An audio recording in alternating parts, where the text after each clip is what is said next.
Bien, muchas gracias, Maggie. Nos metemos ahora a nuestra segunda entrevista de esta mañana. Investigadores de Facultad de Medicina, la Escuela de Nutrición y el Hospital Pereira Rosell llevaron a cabo un estudio inédito sobre la relación entre el consumo materno de carne durante el embarazo y el nivel de hierro de los bebés al nacer. Para profundizar sobre este estudio y sobre los datos que arrojó es que recibimos esta mañana a Florencia Seriani, magíster en nutrición, profesora adjunta de la Clínica de la Escuela de Nutrición de la Universidad de la República y una de las principales autoras de este estudio. Bienvenida. Buenos días. Buenos días, ¿qué tal? ¿Cómo están? Muy bien. Bueno, contanos, Florencia, ¿qué fue concretamente lo que estudiaron? O sea, ¿cómo estudiaron a las mamás y cómo estudiaron a los hijos que nacieron? Bien.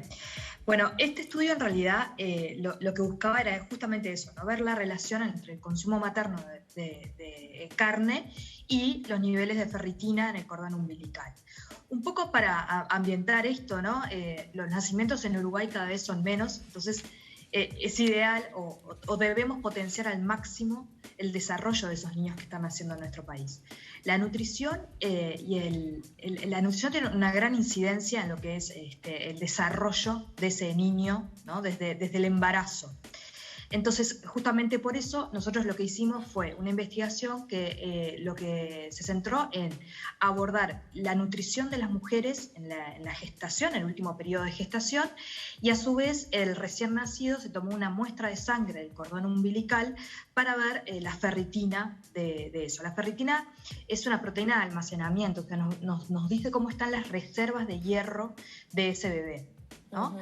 Entonces, bueno, eso fue lo que nosotros hicimos. Hicimos esa anamnesis alimentaria de esa mujer que dio a luz, y en el bebé se hizo esa muestra del cordón umbilical de sangre, uh-huh, para luego proceder a la investigación, ¿no? Los resultados fueron que los niveles eran menores a los mínimos esperables. Contanos Bien. Un poco eso, cómo son, o sea, qué niveles habría que tener y qué fue lo que encontraron. Bien. En realidad, lo más importante de todo esto es entender un poco que lo epigenético, ¿no? Es decir, cómo el ambiente puede influir en las generaciones venideras, ¿no? Una mujer embarazada, dependiendo de cómo es ese ambiente en el cual está, las infecciones que tiene, la nutrición durante el embarazo, las enfermedades metabólicas, pueden condicionar tanto su salud como la salud del niño a largo plazo. Entonces, dicho esto, justamente el hierro es este mineral que es esencial en el neurodesarrollo de los niños, y porque actúa en tiene diferentes funciones en el organismo. Entonces nosotros lo que hicimos justamente fue esto, ¿no? Fue a partir de esta encuesta alimentaria indagar el consumo de hierro de estas madres, ¿sí? Y a su vez la ferritina de cordón umbilical, como recién decíamos. Un 22% de los niños que nacieron tenían un déficit latente de hierro en ese cordón umbilical, es decir, tenían una ferritina baja en el cordón umbilical, ¿sí? Con respecto a la ingesta de la madre, lo que pudimos ver después de hacer una anamnesis, una frecuencia de consumo, con modelos visuales para poder aproximarnos lo mejor posible a esa ingesta, lo que pudimos ver es que las recomendaciones de hierro durante el embarazo son de 27 miligramos por día, ¿sí? Eso es lo que pauta el Instituto de Estados Unidos de requerimiento de hierro. Y estas mujeres embarazadas, esta población puntual del Pereira Rosell, consumió 9 miligramos de hierro durante ese embarazo, ¿sí? O sea, mucho menor a los requerimientos necesarios. Entonces, bueno, esos son como dos resultados importantes. Por un lado, un 22% de los niños que presentan este déficit latente de hierro, y por otro lado, el consumo deficiente de hierro durante el embarazo de estas mujeres, que no llega a cubrir los requerimientos necesarios. Uh-huh. Se puede concluir que hay una relación entonces entre el bajo consumo de hierro de las madres y el nivel bajo de hierro o de la ferritina, como tú decías, en los niños al nacer, ¿verdad? Es una de las principales conclusiones. Una de las principales conclusiones que pudimos ver en este estudio es que de cada 10 recién nacidos que tenían un déficit latente de hierro, 9 provenían de madres con un consumo bajo de carne, ¿sí? El hierro tenemos dos tipos de hierro fundamentales en nuestra alimentación. Hierro hemínico, que proviene de todo lo que son las carnes rojas y blancas, y un hierro no hemínico, que proviene de todo lo que son leguminosas, verduras, algunas verduras específicas. El hierro no hemínico se absorbe o tiene una biodisponibilidad mucho menor que el hierro hemínico, ¿sí? Entonces, las carnes son las que presentan, todo tipo de carnes son las que presentan una mayor o una mejor biodisponibilidad de hierro en ese niño. Entonces, lo que nosotros vimos fue que los requerimientos son 27 miligramos. Estas mujeres consumían 9 miligramos y que a su vez de esos 9 solo 1 miligramo venía del hierro hemínico, que es entonces el que proviene de las carnes. ¿Sí? Entonces, yendo de nuevo para la conclusión, es esto de que cada 10 recién nacidos que tenían este déficit latente de hierro, 9 provenían de mujeres con un consumo bajo de carne, por lo tanto, de hierro hemínico. Florencia, está bárbara la explicación que estás dando, porque mientras íbamos siguiendo todo el desarrollo de lo que encontraron en la investigación, uno podía suponer que esta situación de bajo consumo de carne vacuna podía sustituirse, por ejemplo, por lo que tradicionalmente conocemos como alimentos con buena cantidad de hierro, no sé, lentejas, espinacas, etcétera, etcétera, etcétera. Pero nos acabas de decir que son dos tipos de hierros diferentes, por lo tanto, en ese sentido, la carne vacuna sería como insustituible prácticamente. Bueno, en realidad quien opta por decisión por diferentes razones por una dieta vegetariana o vegana, no habría inconveniente. El problema es que se tiene que hacer una alimentación balanceada desde todo el punto de vista, ¿no?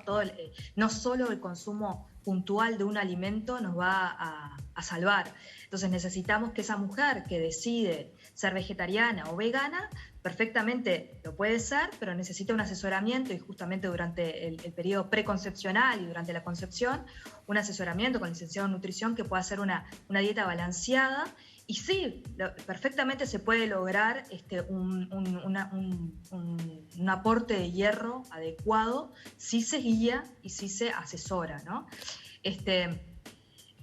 Florencia, ahí se me ocurre pensar en los suplementos. ¿Qué acceso hay de las madres? Primero, si son útiles, y después si están como así es frecuente, no sé, el consumo de otros suplementos en el embarazo, si el de hierro está indicado en la normalidad, digamos.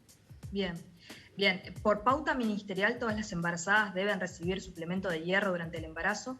Este estudio puntual no vio asociación entre el suplemento de hierro y los niveles de ferritina, pero debemos mencionar que es un estudio que se hizo con un N muy chico, o sea, bajo, y que a su vez las características de la población también nos pueden orientar en estos resultados, ¿no? Es decir, estas mujeres relataban que no siempre consumían el suplemento, que si bien se los habían indicado, no siempre lo consumían o no lo hacían de la forma adecuada, o lo interrumpieron por diferentes motivos, como puede ser las intolerancias que muchas veces causa el hierro medicamentoso. Entonces, por pauta ministerial sí tiene que estar el suplemento de hierro en el embarazo, y eso se hace. Después entran otros factores en juego entre la prescripción y el consumo, ¿no?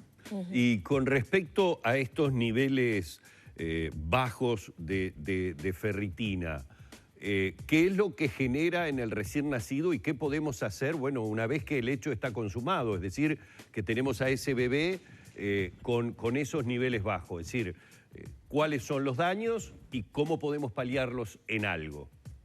Bien, perfecto.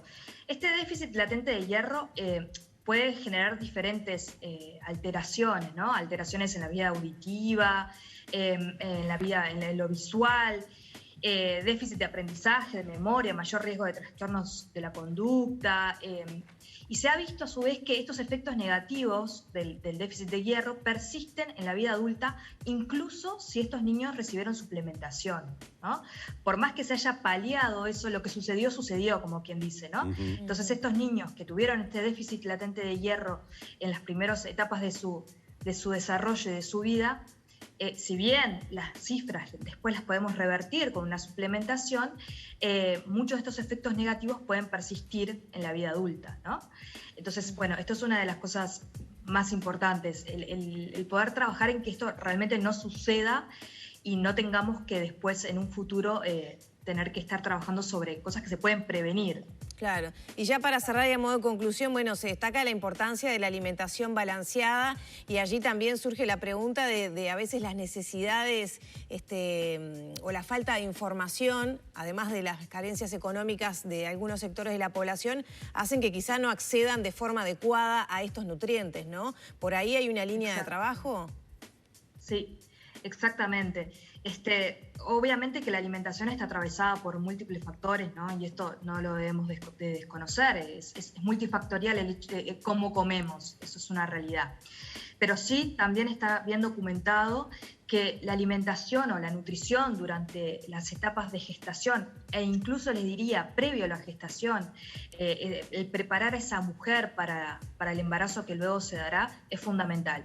Y entonces después la alimentación durante el embarazo, asesorada y guiada por profesionales, y luego el recién nacido, la lactancia materna exclusiva, los primeros 6 meses y una adecuada incorporación de alimentos va a prevenir, o vamos a poder prevenir de forma muy probable estas deficiencias.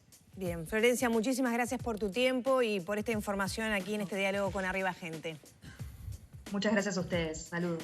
Cerramos por aquí entonces la nota con Florencia Seriani, magíster en nutrición y profesora adjunta de la Escuela de Nutrición de la Universidad de la República, sobre este estudio, ¿no? Sobre las carencias de hierro en madres y niños que se hizo en el Pereira Rosell. Cerramos por aquí, ya son las 9 de la mañana, 40 minutos. Hacemos una pausa y enseguida volvemos con mucho más Arriba Gente.